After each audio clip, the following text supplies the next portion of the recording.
Hello, it is I, Karana, with my favorite pal Rontu, on the reef off the coast of the island of the Blue Dolphins.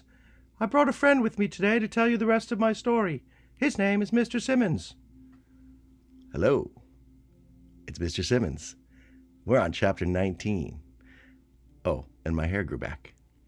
As you recall, Karana and Rontu had been fishing on the reef and the tide was low. Rontu was a little scared by all these scallops that were falling on the reef like rain because the seagulls were picking them up and dropping them and cracking them open so they could eat the delicious meat inside. Rontu could not understand what the gulls were doing. Dodging this way and that, I went to the end of the reef where the biggest fish live. With a sinew line and a hook made of abalone shell, I caught two that had large heads and long teeth, but are good to eat. I gave one to Rontu, and on the way back to the canoe, I gathered purple sea urchins to use for dyeing. Rontu, who was trotting along in front of me, suddenly dropped his fish and stood looking down over the edge of the reef. There, swimming in the clear water, was a devilfish. It was the same one I had been hunting for. It was the giant. Seldom did you see any devilfish here, for they like deep places, and the water along this part of the reef is shallow. Perhaps this one lived in the cave and came here only when he could not find food. Rontu made no sound. I fixed the head of the spear on the long string that held it to my wrist. I then crawled back to the edge of the reef. The giant had not moved. He was floating just below the surface of the water, and I could plainly see his eyes. They were the size of small stones, and they stood out from his head, with black rims and gold centers, and in the centers a black spot, like the eyes of the spirit I had once seen on a night that rain fell and lightning forked in the sky. Where my hands rested was a deep crevice, and in it a fish was hiding. The giant was half the length of my spear from the reef, but while I watched, one of his long arms ran out like a snake and felt its way into the crevice. I went past the fish and along the side of the rock, and then the end of it curled back. As the arm gently wound itself around the fish from behind, I rose to one knee, and I drove the spear.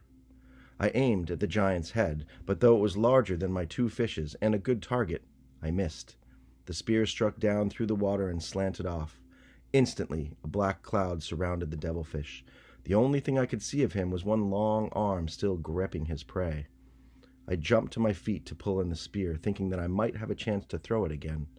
As I did so, the shaft bobbed back to the surface, and I saw that the barbed point had come loose. At the same moment, the string tightened. My grip on it broke, and aware that I had struck the devilfish, I quickly dropped the coils I held, for when the string runs out fast, it burns your hands or becomes entangled. The devilfish does not swim with fins or flippers like other things in the sea. He takes water in through the hole in the front of his body, and he pushes the water out behind the two slits. When he is swimming slowly, you can see the two streams trailing out, but only then. When he moves fast, you can see nothing except a streak in the water. The coils I had dropped on the rock hopped and sang as they ran. Then there were no more of them. The string tightened on my wrist, and, to lessen the shock, I leapt across the crevice in the direction the giant had taken. With the string in both hands, but still fastened to my wrist, I braced my feet on the slippery rocks, and I leaned backwards. The string snapped tight with the weight of the devilfish. It began to stretch, and, fearing that it might break, I walked forward, yet I made him pull me every step. He was moving toward the cave along the edge of the reef. The cave was a good distance away. If he got there, I would surely lose him. The canoe was tied just in front of me. Once I was in it, I could let him pull me until he grew tired, but there was no way to untie the canoe and still hold on to the string. Rontu, all this time, was running up and down the reef, barking and leaping at me, which made my task even harder. Step by step, I walked forward until the devilfish was in the deep water close to the cave. He was so close that I had to stop, even if the sinew broke and I lost him. I therefore braced myself, and I did not move. The sinew stretched, throwing off drops of water. I could hear it stretch, and I was sure it would break. I did not feel it cutting into my hands, though they bled. The pull suddenly lessened, and I was sure that he was gone, but the next instant I saw the string cutting the water in a wide circle. He was swimming off from the cave and the reef toward some rocks that were about twice the length of the string. He would be safe there too, for among them were many places to hide. I pulled in half the string while he was moving toward the rock, but I soon had to let it out. It grew tight and again began to stretch. The water here was only a little over my waist, and I let myself down over the reef. There was a sandbar not far from the rocks, and stepping carefully on the bottom, which was full of holes, I slowly made my way toward it. Rontu swam along by my side. I reached the sandbar before the devilfish could hide himself in the rocks. The string held, and he turned about and once more swam toward the cave. Twice again he did this. Each time I took in some of the string. The third time he came up into the shallow water. I walked back across the sandbar so he would not see me, and I pulled on the string with all my strength. The giant slid up on the sand. He lay with his arms spread out, partly in the water, and I thought he was dead. Then I saw his eyes moving.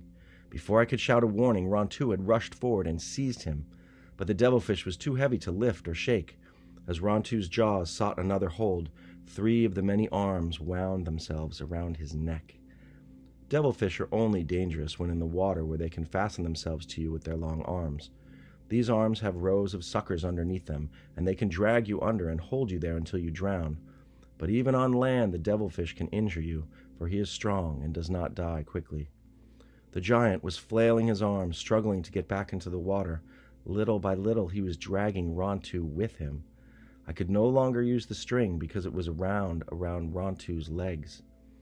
The whalebone knife I used for prying abalones from the rocks was tied to a thong at my waist. The blade was thick at that point, but it had a sharp edge. I dropped the coils of string and I unfastened the knife as I ran. I ran past the devilfish and I got between him and the deep water. So many of his arms were flailing that it was useless to cut any one of them. One struck me on the leg and burned like a whip. Another, which Rontu had chewed off, lay wriggling at the edge of the water as if it were looking for something to fasten to. The head rose out of the twisting arms like a giant stalk. The gold eyes with their black rims were fixed on me. Above the sound of the waves and the water splashing and Rontu's barking, I could hear the snapping of the beak of the devilfish, which was sharper than the knife that I held in my hand. I drove the knife down into his body, and as I did this I was suddenly covered, or so it seemed, with countless numbers of leeches sucking at my skin. Fortunately, one hand was free, the hand that held the knife, and again I struck down through the tough hide. The suckers, which were fastened to me and pained greatly, lessened their hold, and slowly the arm stopped moving and then grew limp. I tried to drag the devilfish out of the water, but my strength was gone. I did not even go back to the reef for my canoe, though I did take the shaft and the head of the spear, which had cost me much labor, and the sinew line. It was night before Rontu and I got back to the house. Rontu had a gash on his nose from the giant's beak, and I had many cuts and bruises. I saw 2 more giant devilfish along the reef that summer, but I did not try to spear them. And that is the end of chapter 19. I will record chapter 20, and you will get it as soon as possible. Goodbye, G-Dub-Dub. I love that my hair grew back. I hope you think I did a good job styling it. I love you and I miss you. Bye.